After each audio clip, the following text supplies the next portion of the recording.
नमस्कार, खास पेशकश में आप सभी का तहे दिल से स्वागत है। मैं हूं आपके साथ कमरुद्दीन खान। उपचुनाव के रण में आप सभी दर्शकों का तहे दिल से स्वागत। फिर से कहने को ये महज 27 सीटों का उपचुनाव है, लेकिन इस पर लगी सभी पार्टियों की नजर है। सबके अपने अपने दावे हैं, कुछ असली हैं, कुछ दिखावे हैं, लेकिन इतना तो तय है कि सबको सिर्फ जीत का इंतजार है, क्योंकि तभी सत्ता है, सरकार है। कहने को भले 27 सीटों का उपचुनाव है, लेकिन किसी विधानसभा आम चुनाव से जरा भी कम नहीं। और हो भी क्यों ना, सभी दम ठोक रहे हैं, कह रहे हैं हम किसी से कम नहीं। तो आइए शुरू करते हैं उपचुनाव का रण।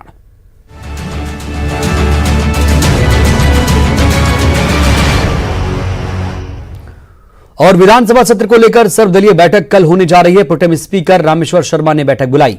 21 सितंबर से शुरू होने वाले सत्र को लेकर चर्चा होगी। कोविड-19 की गाइडलाइन को लेकर मंथन होगा। लोकसभा की तर्ज पर विधानसभा में भी प्रश्नकाल नहीं कराने पर विचार किया जा रहा है। सर्वदलीय बैठक में यह मुद्दा रखा जाएगा। मुख्यमंत्री शिवराज, नरोत्तम मिश्रा, कमलनाथ, पीसी शर्मा बैठक में शामिल होंगे। सुबह 10 बजे विधानसभा में यह बैठक होगी। तो बड़ी खबर आपको बता रहे हैं, विधानसभा सत्र को लेकर सर्वदलीय बैठक कल होने जा रही है। प्रोटेम स्पीकर रामेश्वर शर्मा ने बैठक बुलाई है। 21 सितंबर से आपको याद दिला दें, सत्र की शुरुआत होने वाली है, जिसको लेकर चर्चा होगी। और कोविड-19 की गाइडलाइन को लेकर मंथन होगा। और खास बात यह है कि लोकसभा की तर्ज पर विधानसभा में भी प्रश्नकाल नहीं कराने पर विचार किया जाएगा। सर्वदलीय बैठक में बहुत सारे मुद्दे रखे जाने हैं।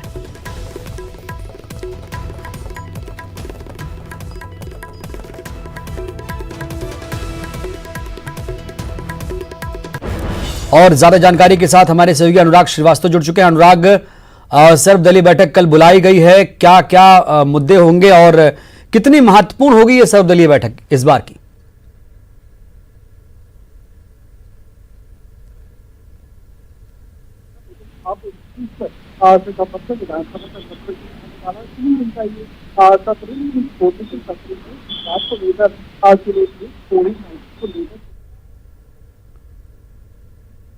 तमाम मुद्दों को लेकर कल सर्वदलीय बैठक बुलाई गई है।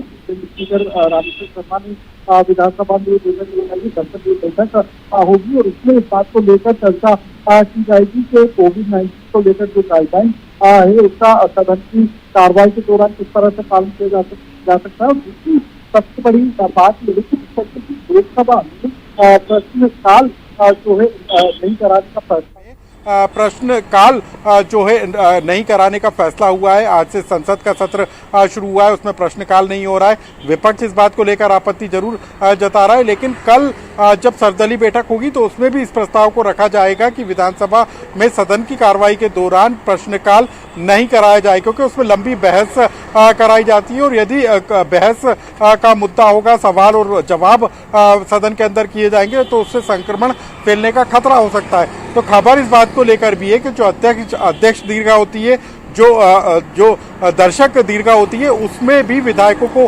बिठाया जा सकता है। तो तमाम तरह की बातें हैं विधानसभा के सत्र को लेकर। उन्हीं तमाम बातों पर चर्चा करने के लिए कल सर्वदलीय बैठक बुलाई गई है।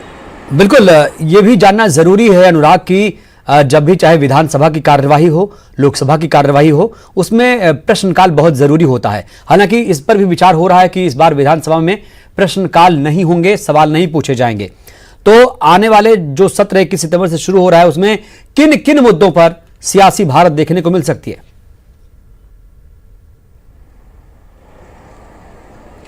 देखिए, अभी तक जो खबर निकल कर आई है उसके तहत विधानसभा में अध्यक्ष और उपाध्यक्ष का चयन होना है। इसको लेकर चुनाव की नौबत हो सकती है। हालांकि ये होगा कि नहीं होगा, इसको लेकर भी आशंका है। और दूसरा सबसे बड़ी बात है कि राज्य सरकार ने पिछले विधानसभा सत्र नहीं होने के कारण अपना बजट अध्यादेश के जरिए मंजूर कराया था, तो उसको भी विधानसभा में मंजूरी लगती है। इसके अलावा कई विधेयक हैं जिनको विधानसभा में मंजूरी ली जाना है। तो छोटे से सत्र में कार्रवाई कई बड़े स्तर की होना है, और यही कारण है कि कैसे कम समय में ज्यादा से ज्यादा विधानसभा में सदन की कार्रवाई के दौरान कामकाज को निपटाया जाए। इन्हीं तमाम मुद्दों को लेकर बिल्कुल, तो कम से कम वक्त में ज्यादा काम करने की जरूरत है। आप बने रहिएगा अनुराग, दोबारा भी आपसे अगली खबर पर अपडेट लेंगे। और प्रदेश की आध्यात्म मंत्री उषा ठाकुर का एक बड़ा बयान सामने आया। कांग्रेस सरकार में बंद भजन मंडलियों को फिर अनुदान मिलेगा। राज्य सरकार ने अनुदान के लिए राशि की मंजूरी दे दी है और जीवन में आनंद के लिए फिर से आनंद से जुड़े विषय शुरू होंगे। 6 महीने में राम पथ वन गमन पर भी काम शुरू होगा। राज्य और केंद्र मिलकर योजना का प्रारूप तैयार करेंगे।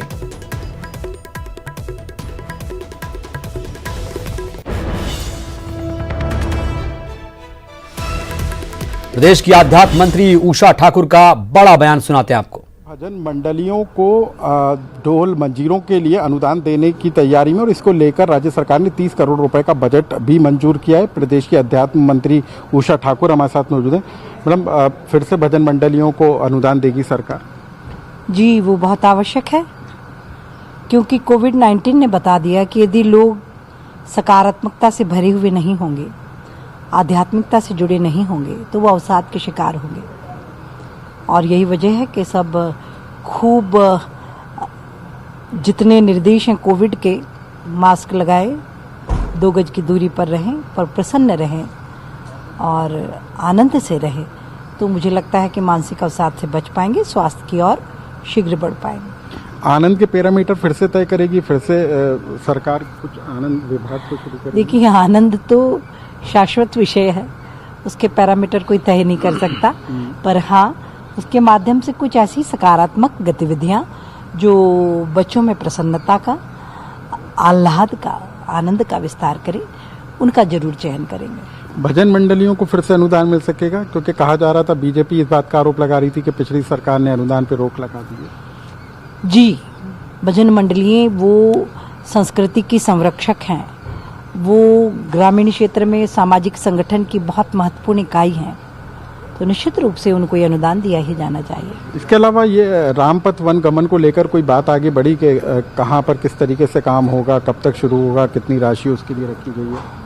जी, राम वन गमन पथ प्रदेश और केंद्र की सरकार मिलकर शीघ्र ही ऐसे व्यवहारिक धरातल पर उतारने के लिए प्राण से जुटे हुए हैं और मैं सोचती हूँ कि 6 माह में आप और हम अगली बार जब बात करेंगे तो कुछ न कुछ उसका व्यवहारिक स्वरूप हमारे सामने। अभी तो प्रदेश की अध्यात्म मंत्री हैं, उनका कहना है कि न सिर्फ रामपथ वन गमन को लेकर सरकार बजट का प्रावधान करेगी, बल्कि भजन मंडलियों को भी सरकार अब अनुदान देने का काम करेगी। कैमरामैन दीपक के साथ अनुराग श्रीवास्तव, न्यूज़ 18 भोपाल। मुख्यमंत्री शिवराज का प्रचार का रण जारी है। सीएम शिवराज आज मुंगावली पहुंचे, जहां एक बार फिर कांग्रेस को निशाने पर लिया और एक एक कर वॉर किए। वहीं प्रचार के रण में उमा भारती भी शिवराज के साथ नजर आई। ये जोड़ी दिलचस्प लग रही थी। मेहगांव में सीएम ने करीब 20 करोड़ के विकास कार्यों की सौगात दी। मेहगांव में उमा भारती ने कांग्रेस पर जमकर हमला बोला। करेंगे, हमने सपने में कल्पना नहीं की थी कि 1.25 साल में फिर मैं मुख्यमंत्री बन के आ जाऊंगा। सपने में भी सचमुच में कभी नहीं सोचा था। हमको झोला लेके निकल पड़े, जहां अत्याचार अन्याय हो वहां जाते थे, लेकिन कमलनाथ जी क्या हालत उन्होंने मध्य प्रदेश की कर दी। ये ओपीएस भगवैया खड़े, ये ओपीएस एक आने अनेकों बार कमलनाथ के पास गए, सरकारी मुख्यमंत्री जी के पास, हमारे इनको तहसील बनाओ, रोड में नगर पंचायत टूटी नहीं चाहिए, रतनगढ़ मैया का पानी लाओ। मुझे क्या क्यों तकलीफ होती बहनों और भाइयों, हमारे के साथ अन्याय किया। हमने फैसला किया था हमारी तहसील होगी, कमलनाथ जी जवाब देना पड़ेगा ऑन रिकॉर्ड।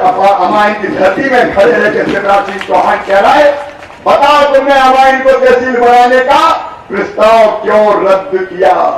मेरे गरीब बहनों और भाइयों, आज के हितग्राही आए, मेरी सब योजना बंद कर दी। मेरी बेटियां बैठी है, मेरी बेटियों लाडली लक्ष्मी योजना बंद कर दी इस कांग्रेस की सरकार ने। मेरी भांजियों ने क्या बिगाड़ा था, मेरे भांजे भांजियों, मैं 12वीं में अच्छे नंबर लाते थे, लैपटॉप के 25,000 देता था, वो 25,000 भी कमलनाथ दादा खा गए। इस साल फिर से लैपटॉप देना शुरू करूंगा। बेटियों चिंता, ओपीएस मेरा है, जो प्रदीप का नहीं है, आप ध्यान रखिएगा। ये मेरा उम्मीदवार है भारतीय जनता पार्टी में, उमा भारती का उम्मीदवार है, क्योंकि वो व्यक्ति है जो किसी भी काम को कराने के लिए अपने आप को झोंक देते हैं। और इस प्रदेश के जो मुख्यमंत्री बने मेरे बड़े भाई, वो मुझसे 1 साल बड़े हैं और मुझे दीदी माँ कहते हैं, क्योंकि छोटी बहन और बेटी भी माँ ही होती है और मैं भी उनसे बहुत स्नेह रखती हूँ।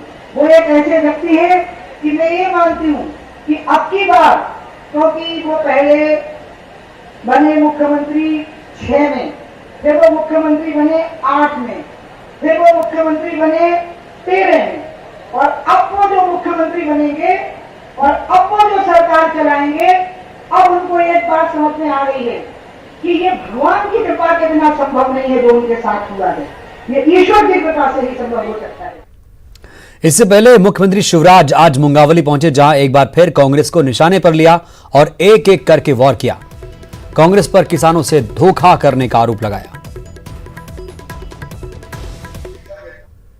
हम कम सीट मिली तो हम क्या कांग्रेस ही बनाए, चाहते तो कभी थोड़ी बहुत जोड़ तोड़ कर लेते हैं, लेकिन अपने तो झोला टांगा निकल पड़े कि भैया कांग्रेस को चलाने दो, कमलनाथ को चलाने दो। वो ही चलाए 15 साल के बाद आए और कल्पना मेरी ये थी कि थोड़ी बहुत अच्छी चलाएंगे, जनता की सेवा करेंगे, पिछली गलतियों से सबक लेंगे। लेकिन सरकार कैसी चलाई कि जब विजेंद्र यादव मुंगावली की समस्या लेके बल्लभ भवन जाते थे तो कभी मुख्यमंत्री ढंग से मिले ही नहीं। बोलो मुझे सही करोगे। पूर्व मुख्यमंत्री कमलनाथ ने ट्वीट के जरिए वर्तमान शिवराज सरकार पर जमकर हमला बोला। पूर्व मुख्यमंत्री का कहना है कि वर्तमान बीजेपी सरकार कोरोना के इस आपदा काल में भी मुनाफाखोरी का खेल खेल रही है। 15 साल सत्ता में रहने के बाद भी प्रदेश में ऑक्सीजन आपूर्ति में आत्मनिर्भर नहीं बन सका है और इसका फायदा मुनाफाखोरों को मिल रहा है। वो लोगों से ऑक्सीजन की मुंहमांगी रकम मांग रहे हैं।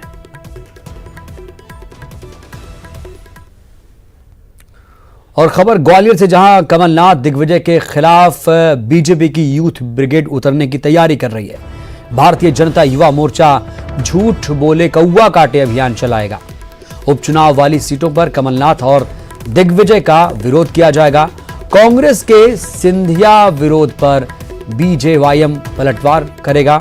कमलनाथ दिग्गी की सभाओं में विरोध किया जाएगा।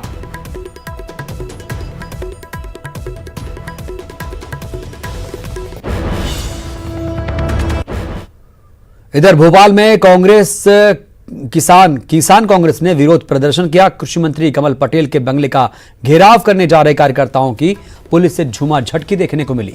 इसके बाद प्रदेश अध्यक्ष दिनेश गुर्जर समेत कई कार्यकर्ताओं को गिरफ्तार कर लिया गया। किसानों से जुड़े मुद्दों को लेकर यह पूरा प्रदर्शन था। इधर उज्जैन में बीजेवाईएम का भी हंगामा देखने को मिला। सतना में नाबालिग से रेप को लेकर बीजेवाईएम ने विरोध दर्ज कराया। इस दौरान पुलिस कर्मियों से भी धक्का मुक्की की गई।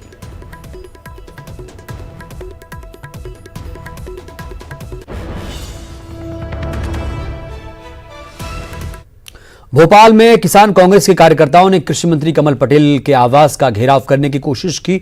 इस पर हरदा पहुंचे कृषि मंत्री कमल पटेल ने कहा, कांग्रेस मुद्दा विहीन पार्टी है, इसलिए वो इस तरह के हथकंडे और नौटंकी कर रही है। देखिए, किसान खेत में नहीं पहुंचा, उसके पहले कमल पटेल कृषि मंत्री और मुख्यमंत्री शिवराज जी किसानों के खेतों में पहुंचे। बाढ़ में मुख्यमंत्री और कमल पटेल कृषि मंत्री हमारे मंत्री सरकार हम पर पहुंचे। कांग्रेसी का कहीं आता पता नहीं, और इसलिए जनता के अंदर किसानों में जय जयकार हो रही है। हमने 31 जुलाई से बढ़ाकर 31 अगस्त तक कर दिया फसल बीमा की करने का। मरी हुई फसल का भी हम बीमा करा रहे हैं, और इसलिए कुछ नहीं करें। निकम्मी कांग्रेस, बेशरम कांग्रेस को शर्म नहीं आनी। अब किस बात की मांग कर रहा हूँ? हमने हरदा जिले को तो पूरा आपदाग्रस्त घोषित कर दिया। पूरे प्रदेश में हम सर्वे करा रहे हैं। किसानों को आरबीसी 6-4 में भी राहत देंगे और फसल का बीमा का 100%। इधर भिंड में कांग्रेस को एक और झटका लगा। अटेर जनपद अध्यक्ष सोमराज सिंह बीजेपी में शामिल हुए। सीएम शिवराज सिंह के सामने सदस्यता ली। अटेर से पूर्व विधायक हैं, हेमंत कटारे के करीबी हैं नरवरिया। मंत्री अरविंद भदौरिया के सानिध्य में उन्होंने बीजेपी की सदस्यता ली है। तो बड़ी खबर आपको बता रहे हैं, सीएम शिवराज के सामने उन्होंने सदस्यता ग्रहण की है। अटेर से पूर्व विधायक हेमंत कटारे के करीबी हैं नरवरिया। और भिंड से खबर, जहां पर कांग्रेस को झटका लगा। टिकट नहीं मिलने से नाराज राम नारायण हिंडोलिया ने कांग्रेस पार्टी छोड़ दी। समाजवादी पार्टी से अब चुनाव लड़ने की तैयारी करेंगे और मेवाराम जाटव को प्रत्याशी बनाए जाने से खफा थे वो। हिंडोलिया आपको बता दें गोविंद सिंह के समर्थक माने जाते हैं। इसके बावजूद जब टिकट नहीं मिला तो उन्होंने पार्टी छोड़नी ही बेहतर समझी।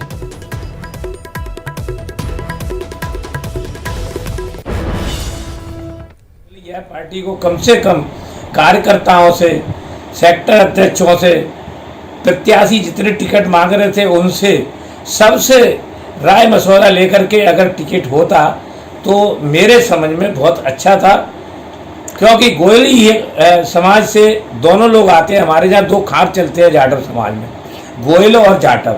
तो वो जगह उदाहरण मैं बता दूं आपको, हम लोग कितना भी डैमेज कंट्रोल करेंगे, हम पार्टी के लिए काम करेंगे, ये बात सही है। हम पार्टी हमारी सर्वोपर है, उससे भी बढ़कर के हमारा कार्यकर्ता है। कार्यकर्ताओं के मेरे पास फ़ोन आ रहे हैं तो मेरे लिए वो सर्वोपरि है। मैं कार्यकर्ताओं का सम्मान करता हूं। कार्यकर्ता जो भी निर्णय लेंगे मैं उनके साथ हूं।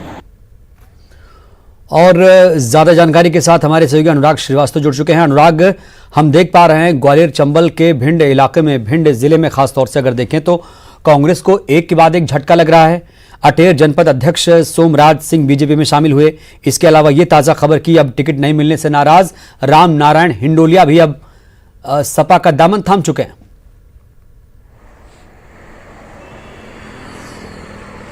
बिल्कुल, देखिए राम नारायण हिंडोलिया कांग्रेस में दावेदारी अपनी जता रहे थे। टिकट को लेकर उनकी दावेदारी थी, लेकिन उनकी जगह मेवाराम को टिकट मिला है और इसी को लेकर जो है अब हिंडोलिया अपनी नाराजगी को जता रहे हैं और इस बात का भी वो दावा करते हुए नजर आ रहे हैं कि समाजवादी पार्टी के बैनर तले वो चुनाव लड़ने का काम करेंगे। तो ये पहला मौका नहीं है जब से कांग्रेस पार्टी ने 15 सीटों पर टिकटों का ऐलान कर दिया है, उसके बाद इस तरह की नाराजगी निकल कर आ रही है। और सबसे बड़ी बात यह भी है कि इससे पहले पूर्व मंत्री महेंद्र सिंह बोध ने भी भांडे सीट पर फूल सिंह बरैया को उम्मीदवार बनाए जाने को लेकर अपनी नाराजगी जताई थी। तो वहीं बीएसपी छोड़कर जो परसेडिया आई थी उन्होंने भी अपनी नाराजगी को जाहिर किया था। तो कुल मिलाकर नाराजगी कांग्रेस के अंदर उभर कर जरूर सामने आ रही है और लेकिन इस नाराजगी को कांग्रेस पार्टी समय रहते हुए किस तरीके से दूर कर पाती है, डैमेज कंट्रोल करने की ये बड़ी चुनौती कांग्रेस के लिए कि नाराजगी को आखिर कैसे कांग्रेस पार्टी दूर करेगी। बहुत बहुत शुक्रिया आपका अनुराग। सवाल पूछा गया तो उन्होंने कहा कि अतिथि विद्वानों को नौकरी पर लगा दिया गया है, आगे भी लगाते रहेंगे। उच्च शिक्षा मंत्री ने कहा कि देवी अहिल्या विश्वविद्यालय टॉप 100 विश्वविद्यालय में शामिल होगी। उनका प्रयास है कि सभी विश्वविद्यालय और महाविद्यालय अच्छे बने, नई शिक्षा में सबको लाभ मिले। हमने कहा है कि विश्वविद्यालय हो या महाविद्यालय प्रत्येक का नेक में ग्रेडेशन हो जाए और इसमें देवी अहिल्या के हम नाम ले रहे हैं कि जिसकी 100 टॉप में अपनी स्थिति बने, इसके लिए हम प्रयास कर रहे हैं और पूरी मदद करने को तैयार और सारे विश्वविद्यालय अच्छे बने। मेरा तो प्रयास है पर्टिकुलर एक विश्वविद्यालय एक महाविद्यालय अच्छा हो जाए, ये अच्छी बात नहीं, सारे के सारे महाविद्यालय विश्वविद्यालय अच्छे बने, नई शिक्षा नीति में सबका लाभ मिले, हम सबको जोड़ रहे हैं। जबलपुर के सर्राफा व्यापारियों ने कोरोना के बढ़ते आंकड़े को लेकर फैसला किया कि वो 3 दिन का पूर्ण लॉकडाउन करेंगे, जिसमें सर्राफा से जुड़े सभी दुकानें बंद रहेंगी। व्यापारियों का कहना है कि अगर लॉकडाउन नहीं लगाया गया तो कोरोना संक्रमितों का आंकड़ा बढ़ सकता है। जो लॉकडाउन हमने मार्च के महीने में लगाया था, प्रैक्टिकली वो एक सही प्रयास था, लेकिन एक बार आज फिर लॉकडाउन लगाने की जरूरत है। आम चर्चा में हमेशा ये बात देखी गई है कि बहुत सारे व्यापार संघ हमसे कहते हैं कि इसको पक्का लॉकडाउन करो 14 दिन का। Mahakaushal chamber of commerce and industry इस बात का समर्थन करता है कि 14 दिन का लॉकडाउन होना चाहिए, बशर्ते सरकार का वही सहयोग जो पहले था, उसी तरह से सख्ती हो, रोड पर आवागमन बंद हो, हम सही लोग संयमित होकर घर पर बैठें, उसी खाने में गुजारा करें जैसे हमने पहले किया है, तब तो संभव है, अदरवाइज ये बड़ा मुश्किल है।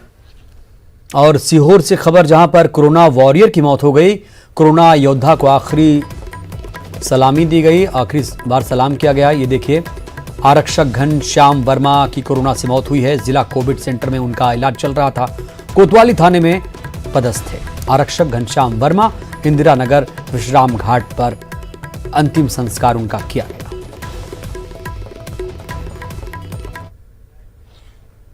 इंदौर में कोरोना संक्रमण रोज अपना ही रिकॉर्ड तोड़ रहा है। पिछले 24 घंटे में जांचे गए 1995 संदिग्ध मरीजों के सैंपल में से 89 मरीज पॉजिटिव पाए गए। एक ही दिन में अब तक के मिले मरीजों की ये सबसे ज्यादा संख्या है। इस हिसाब से संक्रमण दर 19% पर पहुंच गया है। मेडिकल बुलेटिन में 5 मरीजों की मौत की पुष्टि के बाद कोरोना से मरने वालों की संख्या 463 पर पहुंच चुकी है। मरीजों की बढ़ती संख्या की वजह से अब सभी कोविड अस्पतालों में बिस्तर करीब भर चुके हैं। अब तक 2,52,795 संदिग्ध मरीजों की जांच की जा चुकी है और इनमें से 17,161 पॉजिटिव मरीज पाए गए। अस्पतालों से 11,536 मरीज ठीक होकर घर जा चुके हैं और 5,162 मरीजों का फिलहाल इलाज किया जा रहा है।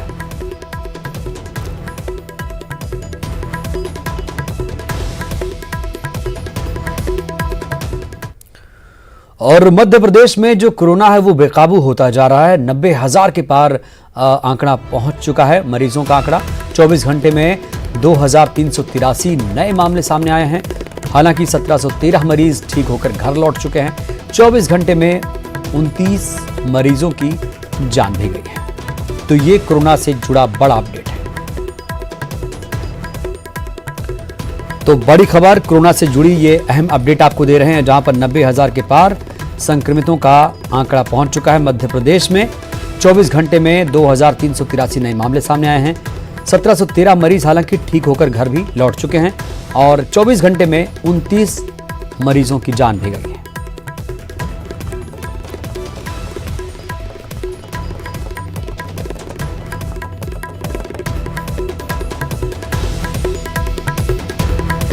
तो मध्य प्रदेश में आपको बता दें कोरोना की जो रफ्तार है वो तेज होती जा रही है। जो आंकड़े हैं वो लगातार बढ़ रहे हैं। 90,000 के पार अब आंकड़ा पहुंच चुका है और 24 घंटे में 2,483 नए मामले सामने आए। आप सोच सकते हैं, अंदाज़ा लगा सकते हैं कि आंकड़े कितनी तेज़ी से यहाँ पर बढ़ रहे हैं। 90,730 केस मध्य प्रदेश में अब तक सामने आ चुके हैं। इस तरह से प्रदेश में कोरोना बेकाबू होता जा रहा है। हालांकि जो तमाम लॉकडाउन के गाइडलाइंस उनका पालन यहां पर नहीं किया जा रहा है, चाहे सोशल डिस्टेंसिंग हो, मास्क हो, कहीं पर कुछ नजर नहीं आ रहा।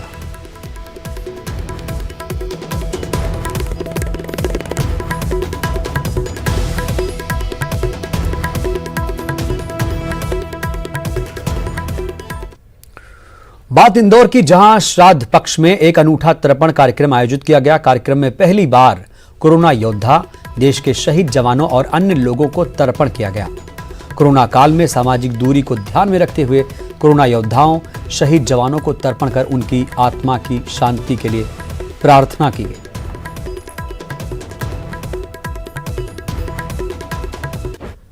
इस बुलेटिन में इतना ही। दीजिए इजाजत। ताजा तरीन खबरों के लिए आप देखते रहिए न्यूज़ 18 मध्य प्रदेश छत्तीसगढ़।